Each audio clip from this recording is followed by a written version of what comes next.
allumer sa petite bougie que maudire les ténèbres. C'est Lao Tzu qui a dit ça et je trouve que c'est très d'actualité. Il vaut mieux se concentrer sur les choses positives qu'on peut faire, sur la lumière qu'on peut être, plutôt que de se concentrer sur tout ce qui ne va pas.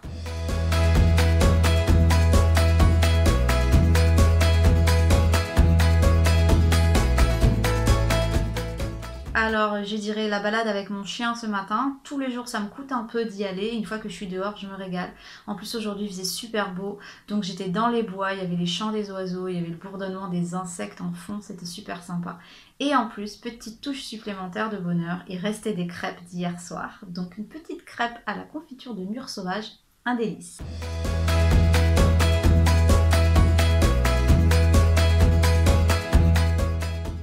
Quelle est la dernière fois que tu as ri et c'était pourquoi? C'est une question toute bête, mais en fait je me rends compte que les gens ne rient plus beaucoup, n'ont plus vraiment d'occasion de se réjouir. Et se poser la question à soi-même, ça permet de faire une pause dans la course, dans tout ce qui se passe, et de se dire « Ah oui, c'est quand la dernière fois que j'ai ri et pourquoi ?» Et en fait on se replonge dans le moment et ça nous remet directement dans une situation joyeuse.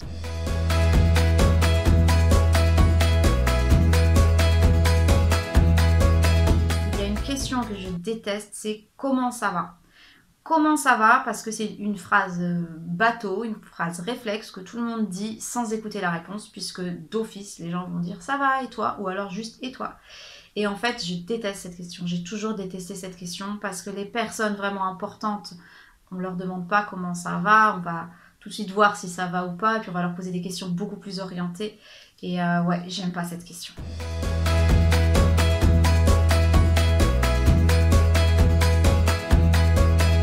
Alors pour les déboussolés anonymes, c'était mon tout premier roman, je l'ai écrit en 2 mois, j'écrivais tous les soirs dès que j'avais un moment de libre, ça s'est fait de manière très fluide, très spontanée, j'étais à fond dedans et j'ai pas tellement vu le temps passer, je pouvais y passer des heures, des fois je relevais le nez de mon ordinateur et c'était passé 3 heures.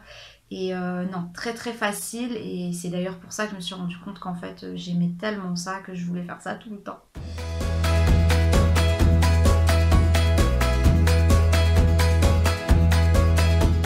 Très compliqué, c'est pour ça que j'écris des romans, c'est que en fait condenser c'est compliqué. Je vais essayer, c'est l'histoire de Samira qui débarque à Grenoble, nouveau job, nouvelle vie, elle essaye de trouver sa place dans le monde et de s'assumer un peu toute seule, de trouver une solution à son hyper-émotivité et elle se retrouve par hasard, entre guillemets, dans un groupe de paroles qui s'appelle les Déboussolés Anonymes et la suite, eh bien, ouvrez les pages et vous saurez.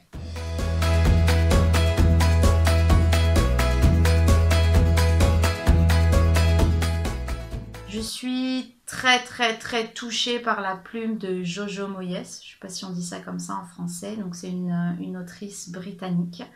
Et côté français, c'est la poésie d'Agnès Ledig qui me transporte à chaque fois.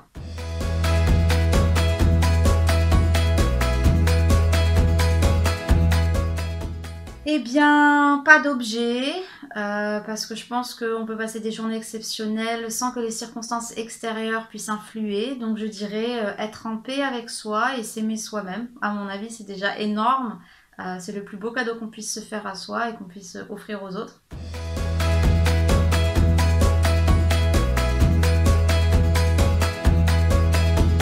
Alors, j'ai écrit les Déboussolés Anonymes en étant dans une période d'attente. Je vivais très mal la frustration de quelque chose qui devait arriver et qui n'arrivait pas. Ce quelque chose, c'était un camping-car pour pouvoir justement être libre de nos mouvements, de notre temps et pouvoir sillonner les routes de France. Et en fait, ça a été une très belle leçon pour me montrer que en fait, il ne faut pas être tout le temps dans la projection de l'après, mais d'essayer de transformer son présent. Donc, pour répondre à la question, je continue d'écrire malgré la situation. La seule petite frustration, c'est qu'on a pu beaucoup moins rouler et on a été beaucoup plus immobilisé avec les confinements. Donc, une fois que tout ça sera terminé, si un jour toutefois c'est terminé, je pense que le monde d'après sera bien différent du monde d'avant. Mais toujours est-il que pour répondre clairement à la question, j'aimerais reprendre la route de manière plus longue, pas juste pendant 2 mois avant d'être à nouveau confinée. Ça, ce serait chouette.